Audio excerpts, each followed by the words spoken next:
Hello बच्चों, good morning. आज हम लोग अध्ययन करेंगे जलवायु।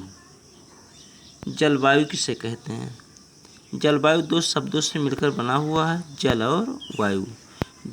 यानी जैसे किसी भी स्थान की मौसम जो परिवर्तन होता है या कोई घटना होती है, वहाँ की जलवायु के पर ही निर्भर करता है। ये भौगोलिक कारण है। दूसरा चीज़, अभी एक उदाहरण के लिए आपको बता रहे हैं। कोई आपसे से पूछे कि आप कहाँ रहते हैं, तो हम लोग कहेंगे उत्तर प्रदेश में। फिर प्रश्न पूछते हैं कि उत्तर प्रदेश में सेब का उत्पादन होता है, तो हम लोग कहेंगे नहीं। पूछा जाता है कि फिर सेब का उत्पादन कहाँ होता है, उत्तर देते हैं जम्मू कश्मीर में। फिर ये प्रश्न उठता है कि जम्मू कश्मीर में होता, उत्तर प्रदेश में क्यों नहीं? तो हम लोग कहते हैं हमारे यहाँ ऐसी जलवायु नहीं है। तो जलवायु क्या है? एक भौगोलिक कारक है। जलवायु है, स्थलाकृति है, तापमान है, वर्षा है, मिट्टी है। पूरे पृथ्वी पर एक समान नहीं है। जब पूरे पृथ्वी पे एक समान नहीं है, तो पूरे पृथ्वी पे जलवायु, स्थलाकृति, पेड़ पौधे, जीव जंतु, फसलें एक समान नहीं होंगी। जब हर चीज़ों में विभिन्नता है, तो उसमें भी विविधता है। तो इसी के बारे में हम लोग आज अध्ययन करेंगे। जलवायु, जल और वायु दो शब्दों से मिलकर बना हुआ है। पिछले 2 अध्यायों में आप हमारे देश की स्थलाकृतियों, अफवाह के बारे में पढ़ चुके हैं। किसी क्षेत्र के प्राकृतिक पर्यावरण को समझने के लिए आवश्यक 3 मूल तत्वों में से 2 तत्व ये हैं। इस अध्याय में आप तीसरे तत्व अर्थात हमारे देश की वायुमंडलीय अवस्था के बारे में पढ़ेंगे। हम दिसंबर में ऊनी वस्त्र क्यों पहनते हैं, अथवा मई का महीना गर्म एवं असुविधाजनक क्यों होता है, या जून एवं जुलाई में वर्षा क्यों होती है, इन सभी प्रश्नों के उत्तर आप भारत की जलवायु का अध्ययन करके जान सकते हैं। जैसे इसमें कह रहा है कि हम दिसंबर के महीने में, यानी ठंडी के महीने में ऊनी वस्त्र पहनते हैं, और मई के महीने में हल्के कपड़े यानी असुविधाजनक होता है, गर्मी अधिक होती है, और जून जुलाई में वर्षा क्यों होती है। इस सब प्रश्नों का उत्तर हम लोग जब अध्ययन करेंगे लेसन जलवायु, तो उसमें हमें मिल जाएगा। क्योंकि जैसी जलवायु होती है उसी अनुसार पेड़ पौधे, जीव जंतु, मनुष्य सब लोग अपने आप ढल जाते हैं। अगर हम लोग जलवायु के अनुसार ढलेंगे नहीं, अपने आप को बदलेंगे नहीं, जो पेड़ पौधे, जीव जंतु जलवायु के अनुसार बदलते नहीं हैं, वो नष्ट हो जाते हैं। एक विशाल क्षेत्र में लंबे समय अवधि 30 वर्ष से अधिक में मौसम की अवस्था तथा विविधता का कुल योग ही जलवायु है। एक विशाल क्षेत्र में लंबे समय अवधि बता रहा है कि कोई बहुत बड़ा क्षेत्र हो, उसमें 30 वर्ष से अधिक में मौसम की अवस्थाओं तथा विविधताओं में कुल योग ही जलवायु है। जो उसमें 30 साल तक जो परिवर्तन होता रहता, बदलाव होता रहता, उसी को हम जलवायु कहते हैं। एक छोटा सा आपको परिभाषा बता देते हैं।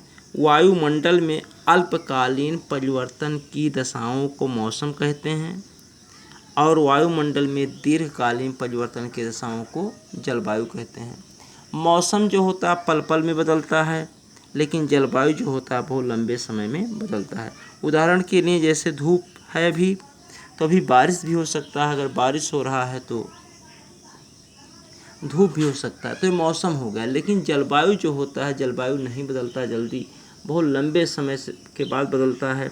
जैसे उदाहरण के लिए सब लोग कहते हैं पहले ऐसी जलवायु थी, यहाँ का जलवायु बहुत अच्छा था, यहाँ पर ऐसे जीव जंतु पेड़ पौधे पाए जाते हैं, लेकिन जलवायु बदलने के कारण जीव जंतु पेड़ पौधे आज विलुप्त हो गए हैं, हम लोगों के बीच नहीं। जैसे गिद्ध है, या पुराने पीपल के पेड़ थे, या और कई ऐसे औषधियाँ थीं, जलवायु परिवर्तन होने के कारण तमाम ऐसे नष्ट हो गए। उसमें उसका मुख्य कारण मानव ही हैं, क्योंकि मानव ही जैसा पेड़ पौधे, जीव जंतुओं को नष्ट करते हैं, वैसे हमारी जलवायु भी नष्ट हो जाती। कीटनाशक दवाओं या रासायनिक खाद का उपयोग अधिक करते हैं, या उद्योग धंधे, फैक्ट्री, उससे जो धुआं निकलता है, कूड़ा कचरा निकलता है, इससे भी हमारी जलवायु पर प्रभाव पड़ता है।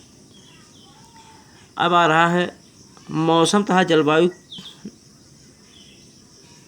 मौसम एक विशेष समय में एक क्षेत्र में वायुमंडल की अवस्थाओं को बताता है। कह रहा है इसमें मौसम एक विशेष समय में एक क्षेत्र के वायुमंडल की अवस्था को बताता है।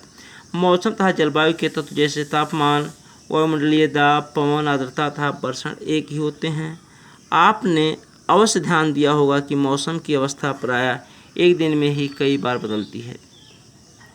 मौसम जैसे भी आपको पहले उदाहरण में बताया कि गर्मी अभी हो रही, बारिश भी हो सकता है, धूप है, बादल छा सकता है, आंधी आ सकता है। तो क्या है, एक ही दिन में मौसम कई बार बदलता है। मौसम तथा जलवायु तत्व ऐसे जैसे तापमान, वायुमंडलीय दाब, पवन, आर्द्रता तथा वर्षण एक ही होते हैं। आपने अवश्य ध्यान दिया होगा कि मौसम की अवस्था प्रायः एक दिन में कई बार बदलती है, लेकिन फिर भी कुछ सप्ताह, महीनों तथा वायुमंडलीय अवस्था लगभग एक ही समान बनी रहती है। जैसे दिन गर्म या ठंडे, हवादार या शांत, आसमान बादलों से घिरा या साफ तथा आर्द्र या शुष्क हो सकते हैं। महीनों के औसत वायुमंडलीय अवस्था के आधार पर वर्ष को ग्रीष्म ऋतु, शीत ऋतु तथा वर्षा ऋतुओं में विभाजित किया गया है। एक साल में कितने ऋतुएं होती हैं, कितने मौसम होते हैं, उसी मौसम के अनुसार से कहते हैं ठंडी है, गर्मी है, बरसात है, उसी अनुसार इसको विभाजित किया गया है। कितने महीने ठंडी होते हैं, कितने गर्मी होते हैं, कितने वर्षा होते हैं, उसी अनुसार उसको डिवाइड कर दिया गया है। विश्व में अनेक जलवायु प्रदेशों में बांटा गया है। जैसे विश्व जो है उसको कई जलवायु प्रदेशों में बांटा गया है। जिसे कहा जाता है विषुवत रेखीय प्रदेश, भूमध्य रेखीय प्रदेश, उष्णकटिबंधीय प्रदेश या ध्रुवीय प्रदेश। तो जलवायु के आधार पर जहाँ पर जैसी जलवायु होती है वहाँ पर वैसा उसे प्रदेश में बांटा गया है। क्या आप जानते हैं कि भारत की जलवायु कैसी है तथा ऐसा क्यों? इस संबंध में हम इस अध्याय में पढ़ेंगे। क्या आप जानते हैं मानसून शब्द की उत्पत्ति अरबी शब्द मौसम से हुई है, जिसका शाब्दिक अर्थ है मौसम। देखिए इस समय मानसून भी आ गया है और इसका शाब्दिक अर्थ क्या होता है? मौसम, जैसे कहा जाता है मौसम। अब ये मानसून शब्द की उत्पत्ति जो हुई है अरबी भाषा का।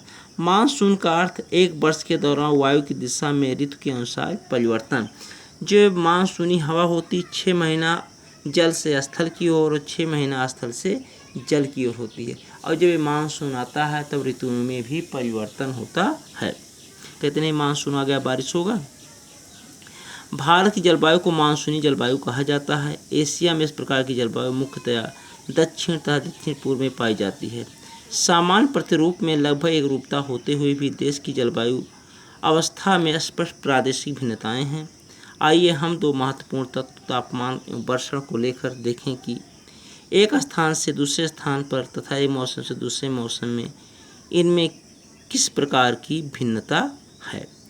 अब जब हम एक स्थान से पूरे भारत का जम्मू कश्मीर से लेकर के उत्तर जम्मू कश्मीर से लेकर के दक्षिण में कन्याकुमारी तक देखते हैं, या पूर्व में अरुणाचल प्रदेश से पश्चिम में गुजरात तक देखते हैं, तो हर प्रदेश में जलवायु में भिन्नता पाई जाती है।